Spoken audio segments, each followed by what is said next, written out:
नमस्कार। समाचार एकांश के विशेष कार्यक्रम न्यूज विद चिल्ड्रन में आप सभी का स्वागत है। मैं हूं आपके साथ ओजस्वी शर्मा। यह कार्यक्रम खास तौर से बच्चों द्वारा बच्चों के लिए बनाया गया है। इस कार्यक्रम में हम आपको देश और दुनिया की खबरों से अवगत कराएंगे। तो न्यूज विद चिल्ड्रन में सबसे पहले बात करते हैं इस हफ्ते की सुर्खियों की। पीएम मोदी ने स्वच्छता ही सेवा अभियान का किया शुभारंभ। सोशल मीडिया इन्फ्लुएंसर अंकित बयानपुरिया के साथ मिलकर स्वच्छता के लिए किया श्रमदान। मुख्यमंत्री योगी आदित्यनाथ ने संचारी रोग नियंत्रण अभियान का किया शुभारंभ। बोले, सरकार और जनता ठान ले तो सब कुछ मुमकिन।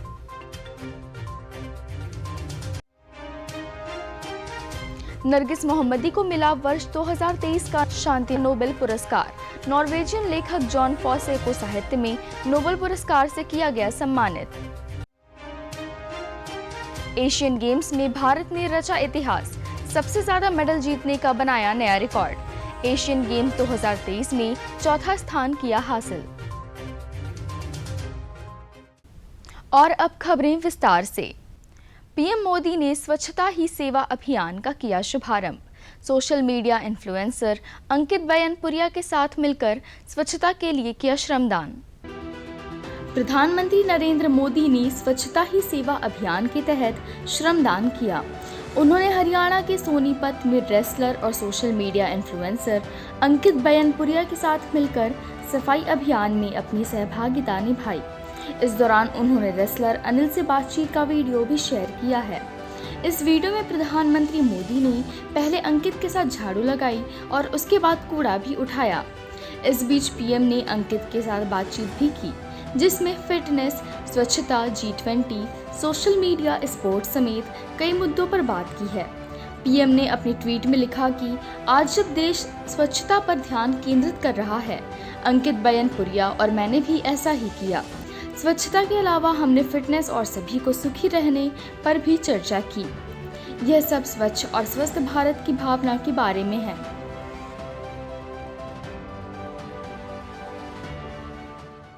प्रधानमंत्री नरेंद्र मोदी के नेतृत्व में केंद्रीय कैबिनेट ने किया बड़ा ऐलान। उज्ज्वला योजना के लाभार्थियों की बढ़ाई गई सब्सिडी।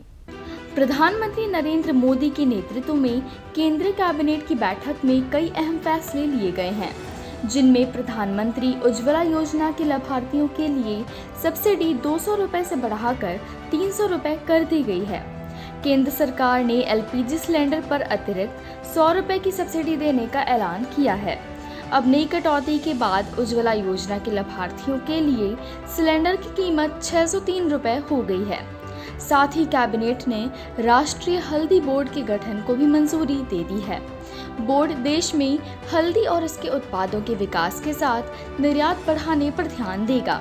हल्दी के स्वास्थ्य से जुड़े लाभ को लेकर दुनिया भर में इसको लेकर काफी संभावनाएं और रुचि है। सरकार ने वर्ष 2023 तक हल्दी निर्यात को मौजूदा 1600 करोड़ रुपए से बढ़ाकर 8400 करोड़ रुपए करने की योजना बनाई है। मुख्यमंत्री योगी आदित्यनाथ ने संचारी रोग नियंत्रण अभियान का किया शुभारंभ। बोले, सरकार और जनता ठान ले तो सब कुछ मुमकिन है। मुख्यमंत्री योगी आदित्यनाथ ने गोरखपुर से संचारी रोग नियंत्रण व दस्तक अभियान का शुभारंभ किया। इस दौरान सीएम योगी ने इंसेफ्लाइटिस पर नियंत्रण को देश दुनिया के सामने एक सफलता मॉडल बताते हुए कहा कि समन्वित प्रयास से इंसेफ्लाइटिस खत्म होने के कगार पर है। शीघ्र ही इसके उन्मूलन की घोषणा की जाएगी। सीएम योगी ने कहा कि प्रदेश सरकार की तरफ से वर्ष 2017 से वर्ष में 3 बार डेंगू, मलेरिया, इंसेफ्लाइटिस, कालाजार, चिकनगुनिया जैसे संचारी रोगों के नियंत्रण के लिए विशेष अभियान चलाया जा रहा है। 6 वर्षों के दौरान इसके बहुत अच्छे परिणाम आए हैं। आज इस प्रदेशव्यापी अभियान का शुभारंभ किया गया। 15 दिनों तक चलने वाले इस विशेष अभियान के अंतर्गत आशा कार्यकर्ता घर घर जाकर रोगियों को चिन्हित कर उनके समुचित उपचार की व्यवस्था कराएंगी। नरगिस मोहम्मदी को मिला वर्ष 2023 का शांति नोबेल पुरस्कार। नॉर्वेजियन लेखक जॉन फॉसे को साहित्य में नोबेल पुरस्कार से किया गया सम्मानित। नोबेल फाउंडेशन द्वारा स्वीडन के वैज्ञानिक अल्फ्रेड नोबेल की याद में प्रत्येक वर्ष नोबेल पुरस्कार दी जाती है। यह शांति, साहित्य, भौतिकी, रसायन, चिकित्सा विज्ञान और अर्थशास्त्र के क्षेत्र में विश्व का सर्वोच्च पुरस्कार है। नोबेल फाउंडेशन ने इस वर्ष भी 2023 के नोबेल पुरस्कार विजेताओं की घोषणा कर दी है। नरगिस मोहम्मदी को शांति के क्षेत्र में वर्ष 2023 का शांति नोबेल पुरस्कार मिला। उन्हें यह पुरस्कार ईरान में महिलाओं पर हो रहे अत्याचार के खिलाफ लड़ाई और सभी के लिए मानवाधिकारों और स्वतंत्रता को बढ़ावा देने की उनकी लड़ाई के लिए मिला, जबकि संयुक्त रूप से पियरे ऑगस्टिनी, फेरेंस क्राउसेज और एनी एल होलियर को भौतिकी में नोबेल पुरस्कार मिला है। तो वहीं रसायन विज्ञान के क्षेत्र में मोंगी जी बावेंडी, लुइस ई ब्रूस और एलेक्सी आई अकीमोव को वर्ष 2023 का नोबेल पुरस्कार दिया गया। उन्हें क्वांटम डॉट्स की खोज और संश्लेषण के लिए यह पुरस्कार प्रदान किए गए। साथ ही साहित्य के क्षेत्र में नॉर्वेजियन लेखक जॉन फॉसे को वर्ष 2023 का नोबेल पुरस्कार दिया गया। उन्हें यह पुरस्कार उनके अभिनव नाटकों और गद्य के लिए जो अनकही को आवाज देती हैं के लिए दिया गया है। भारत में बन रहा है दुनिया का पहला जल विश्वविद्यालय। विश्व भर के छात्रों को जल प्रबंधन की जानकारी और पढ़ाई का मिलेगा मौका। यूपी के बुंदेलखंड को देश के पहले जल विश्वविद्यालय की सौगात मिलने जा रही है। इसमें जल्द ही देश दुनिया के लोग जल संरक्षण का पाठ पढ़ने आएंगे। यह पहला विश्वविद्यालय होगा जहां छात्र व शोधार्थी जल की कमी से पैदा हो रही समस्याओं के लिए पुरातन व आधुनिक तकनीकों के माध्यम से समाधान खोजेंगे, जिसमें संरक्षण व जल संकट को कोर्स के रूप में जोड़ा जाएगा।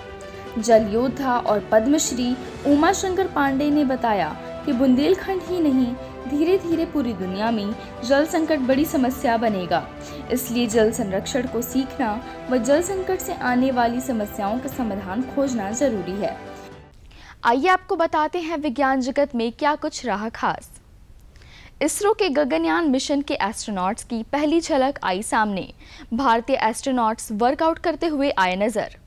इसरो ने अपने गगनयान मिशन के एस्ट्रोनॉट्स का पहला वीडियो जारी कर दिया है। वीडियो में एस्ट्रोनॉट्स को एक जिम में इन टेस्ट पायलट्स को एक्सरसाइज करते दिखाया जा रहा है। वीडियो इसरो और भारतीय वायुसेना दोनों ने साझा मिलकर तैयार किया है। वीडियो में चिनूक हेलीकॉप्टर से RLV-TD को आसमान से गिराते हुए भी दिखाया गया है, जिसमें उसकी अच्छे से सॉफ्ट लैंडिंग भी दिखाई गई है।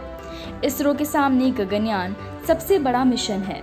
इनमें से एक पायलट अगले साल अंतर्राष्ट्रीय स्टेशन की यात्रा पर भी जा सकता है। अगर सब कुछ सही रहा तो 26 अक्टूबर को इसकी संभावित टेस्ट उड़ान हो सकती है। हालांकि अभी तक इसरो ने आधिकारिक तौर पर लॉन्च डेट की घोषणा नहीं की है। भारतीय नौसेना देगी दुश्मनों को मुंह तोड़ जवाब। एंटी स्वार्म ड्रोन और स्वदेशी नेविगेशन प्रणाली की गई विकसित।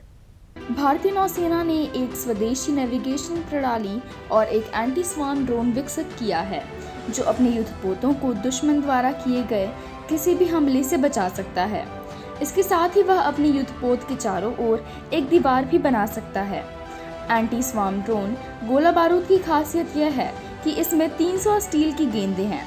विस्फोट होने पर यह फैल जाएंगी और गेंदों की एक दीवार बन जाएगी और यह ड्रोन को नष्ट कर देगी। यह अत्यधिक प्रभावी और पूर्ण प्रयोगशाला परीक्षण है। इसके साथ ही भारतीय नौसेना में 75 नई तकनीकें भी शामिल होंगी, जिससे भारतीय नौसेना और अधिक मजबूत हो जाएगी। अब खबरें खेल जगत से। एशियन गेम्स में भारत ने रचा इतिहास। सबसे ज्यादा मेडल जीतने का बनाया नया रिकॉर्ड। एशियन गेम्स 2023 में चौथा स्थान किया हासिल। चीन के हांगझोउ में चल रहे एशियन गेम्स में भारतीय गोल्डन बॉय नीरज चोपड़ा ने फिर एक नया इतिहास रच दिया है। भारतीय जैवलिन थ्रोअर नीरज चोपड़ा ने पुरुषों के भाला फेंक प्रतिस्पर्धा में 88.88 अंकों के साथ एक बार फिर गोल्ड अपने नाम कर लिया है। तो वहीं किशोर जना ने अपने सर्वश्रेष्ठ 87.54 अंकों के साथ भारत को सिल्वर मेडल दिलाने में सफल रहे। तीरंदाजी में भी भारतीय पुरुष और महिला कंपाउंड टीम ने स्वर्ण पदक जीता। इसके साथ ही स्क्वैश में मिक्स्ड डबल्स टीम ने भारत को गोल्ड दिलाया। साथ ही पुरुषों और महिलाओं की 4x400 मीटर रिले रेस में भी भारत के पास स्वर्ण पदक आया। इसके साथ ही भारतीय महिला कबड्डी टीम और पुरुष हॉकी टीम ने इतिहास रचते हुए गोल्ड मेडल अपने नाम किया। भारत अपने शानदार प्रदर्शन के साथ अब तक 100 से ज्यादा मेडल अपने नाम कर चुका है और एशियन गेम्स 2023 में अब तक 25 गोल्ड के साथ चौथे स्थान पर बरकरार है। क्रिकेट महाकुंभ वर्ल्ड कप 2023 का हुआ आगाज। अहमदाबाद में खेले गए पहले मुकाबले में न्यूजीलैंड ने इंग्लैंड को 9 विकेट से रौंदा। क्रिकेट वर्ल्ड कप 2023 का अहमदाबाद से आगाज हो चुका है। 46 दिन, 48 मैच, 10 टीमें, 150 खिलाड़ी और 10 ग्राउंड पर खेले जाने वाले इन रोमांचकारी मुकाबलों में पूरी दुनिया की निगाहें टिकी हुई हैं। क्रिकेट के इस महाकुंभ को देखने के लिए दुनिया भर से फैंस भारत पहुंच रहे हैं। टूर्नामेंट का पहला मुकाबला इंग्लैंड और न्यूजीलैंड के बीच अहमदाबाद के नरेंद्र मोदी स्टेडियम में खेला गया। पिछले बार के फाइनलिस्ट न्यूजीलैंड ने वनडे वर्ल्ड कप में जीत से आगाज किया। टूर्नामेंट के पहले मैच में न्यूजीलैंड ने गत चैंपियन इंग्लैंड को 9 विकेट से मात दी। भारत वर्ल्ड कप का अपना पहला मुकाबला आज ऑस्ट्रेलिया के साथ खेल रहा है, तो वहीं दूसरा मुकाबला अफगानिस्तान से 11 अक्टूबर को दिल्ली में खेला जाएगा, जिसके बाद 14 अक्टूबर को महामुकाबले में भारत पाकिस्तान का मैच अहमदाबाद के नरेंद्र मोदी स्टेडियम में खेला जाएगा, जिस पर पूरी दुनिया की निगाहें हैं। आइए जानते हैं क्या रही अंतर्राष्ट्रीय जगत की सुर्खियां। रूसी राष्ट्रपति व्लादिमीर पुतिन ने पीएम मोदी की तारीफों के बांधे पुल। कहा, पीएम मोदी के नेतृत्व में भारत कर रहा है तरक्की। रूस के राष्ट्रपति व्लादिमीर पुतिन ने एक बार फिर भारत के प्रधानमंत्री नरेंद्र मोदी की जमकर तारीफ की है। रूसी राष्ट्रपति पुतिन ने पीएम नरेंद्र मोदी को लेकर कहा है कि वे बहुत बुद्धिमान व्यक्ति हैं। पुतिन ने भारत के साथ रूस के संबंधों की भी सराहना की। साथ ही उन्होंने कहा कि पीएम नरेंद्र मोदी के नेतृत्व में भारत तरक्की कर रहा है। उन्होंने कहा कि रूस और भारत दशकों पुरानी मित्रता और सहयोग की परंपराओं को साझा करते हैं। भारतीय मूल की प्रोफेसर डॉक्टर जोईता गुप्ता को नीदरलैंड्स के सर्वोच्च पुरस्कार से किया गया सम्मानित। भारतीय मूल की प्रोफेसर डॉक्टर जोईता गुप्ता को विज्ञान के क्षेत्र में नीदरलैंड्स के सर्वोच्च सम्मान स्पिनोजा पुरस्कार से सम्मानित किया गया है। उन्हें यह पुरस्कार जलवायु परिवर्तन के क्षेत्र में उल्लेखनीय कार्य के लिए दिया गया है। नीदरलैंड्स के शिक्षा, विज्ञान और संस्कृति मंत्री रॉबर्ट डिसग्राफ ने एक समारोह में उन्हें यह पुरस्कार प्रदान किया। न्यूज़ विद चिल्ड्रन में आज इतना ही। हमें उम्मीद है कि आपको हमारी ये कोशिश पसंद आई होगी। तो अगले हफ्ते आपसे फिर से मुलाकात होगी देश और दुनिया की खबरों के साथ। धन्यवाद। देखते रहिए दूरदर्शन उत्तर प्रदेश।